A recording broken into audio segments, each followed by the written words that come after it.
Now the orcs that multiplied in the darkness of the earth grew strong and fell, and their dark lord filled them with the lust of rain and death. And they issued forth from Angband's gates under the clouds that Morgoth sent forth, and passed silently into the highlands of the north. Thence, on a sudden, a great army came into Beleriand and assailed King Thingol. Greetings and well met, my friends. Yoiston here, and I hope you all are doing well, wherever you are in Middle-earth. Today we will be moving forward with our Timeline of Arda series, where we talk about the major events of Middle-earth's history. We will be discussing the first battles in Beleriand, the awakening of men, and the start of the First Age.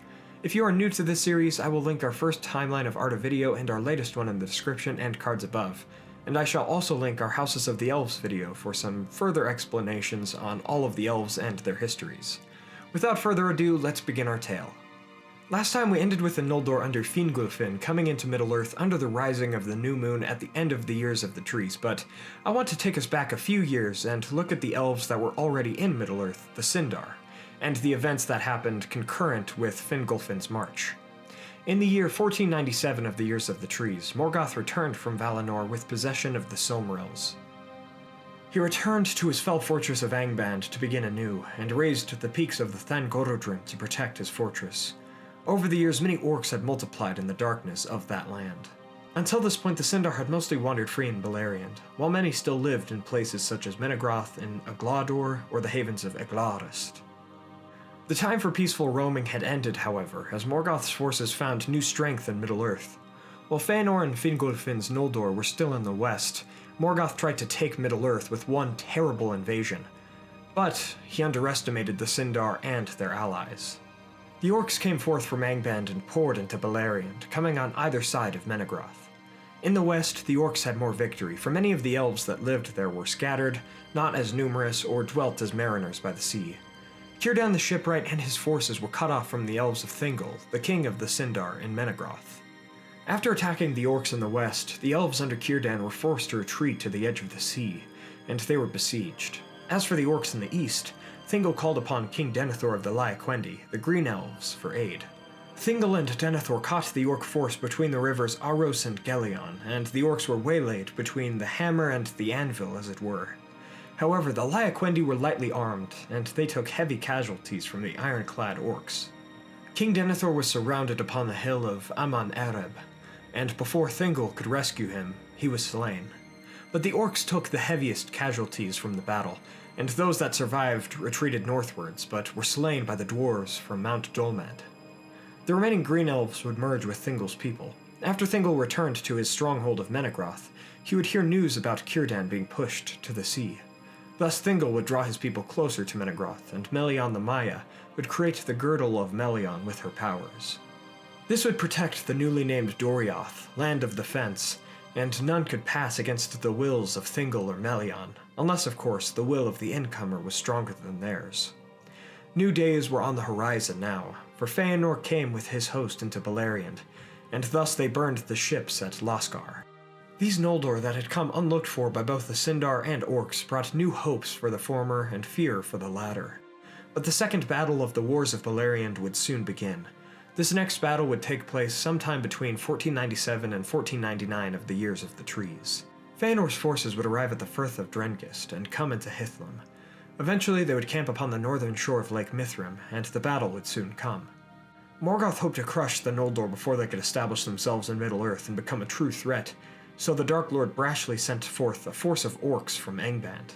This would begin the Dagger Nuin Gileath, meaning the battle under stars. While the orcs did outnumber and ambush the elves, the light of Aman was still in the eyes of the Eldar, and they retaliated valiantly, almost completely annihilating the orcs. The surviving orcs were driven back towards Angband into Ard-Galan, but the armies of Morgoth that yet besieged Círdan in the havens of the Phallus came northwards to help fight against the Noldor, and thus the siege upon Círdan's elves was lifted. But Celegorm, the son of Fëanor, was ready and knew of their advancement. Celegorm led an army of Noldor and ambushed the orcs at Aethil Sirion, pushing them into the fen of Sarak. Thus, Morgoth's forces were caught between the forces of Fëanor and the elves of Celegorm, and battled for 10 days. The Eldar had victory, and this would prove to be a terrible defeat for Morgoth, for the forces that he had planned to take Beleriand with were nearly all destroyed. However, some sorrow for the free peoples and glad tidings from Morgoth would come, for a small contingent of orcs would flee from the battle under stars, and Fëanor, draped in wrath and fury, would pursue them with a small force. He, like his spirit, was fiery and vengeful, and he did not know of Angband or its denizens, but that knowledge would not have deterred him. Fëanor, the creator of the Silmarils, pushed forth too far, and the orcs he was pursuing realized this, and turned to face him and his few elves that had come with him. Then the Balrogs, under the leadership of Gothmog, their lord, issued forth from Angband. Long did Fëanor stand, but he would not be strong enough. Gothmog would smite him to the ground, and Fëanor would be covered in wounds and burns. He would have fallen then and there, if not for his sons who had come with an army.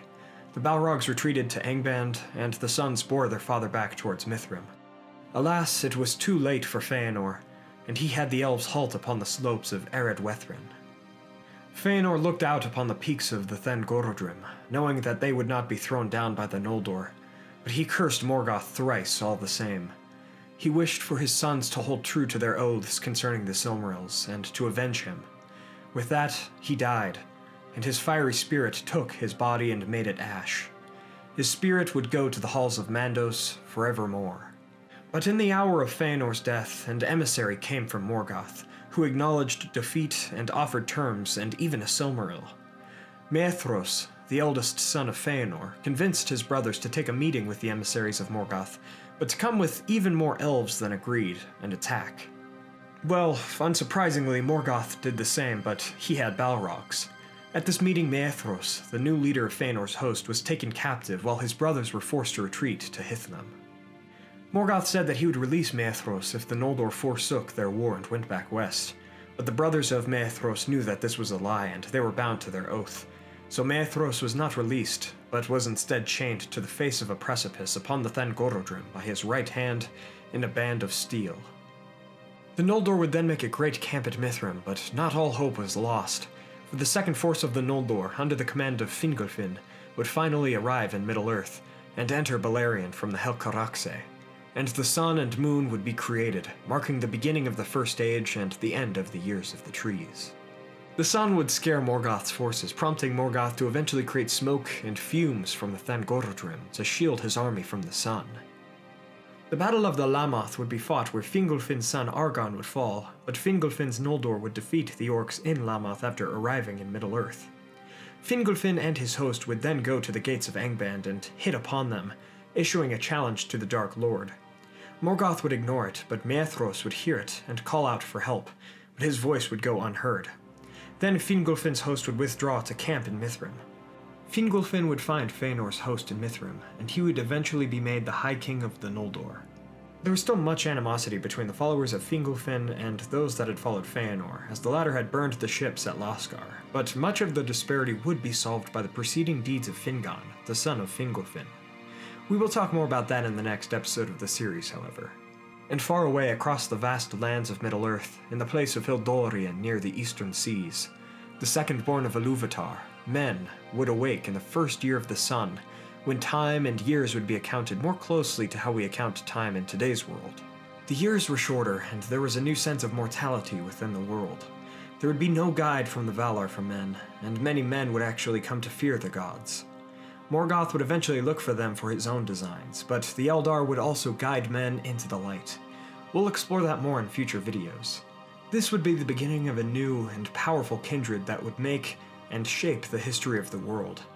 And that is a good place to end today's episode. Next time we will get into the coming of men into Beleriand and more of the conflicts against Morgoth. From the first battles of Beleriand, we see that we must rely upon one another and our own strengths to keep the darkness at bay. Thank you all so much for watching. I hope you all enjoyed today's episode. If you did, please be sure to hit that like button and share this video with a friend. Let me know your thoughts about this part of artist history in the comments below, and if you'd like to learn more or look at this video's source, please check out the Silmarillion. Also, please feel free to look into our Facebook, Twitter, merch, Loot Crate partnership, and Patreon in the description below, and don't forget to subscribe and hit that bell to join the Men of the West and all of the Free Peoples today. I'll see you all again in next week's video, all about Gollum and his epic character history. Thank you all for another incredible year. The 29th of December was our 4th channel anniversary, and I wanted to thank you all for the continued support. Have a great New Year's, and I'll see you guys next time. As always, thank you all so much for joining me on this adventure. Until the next one, my great friends.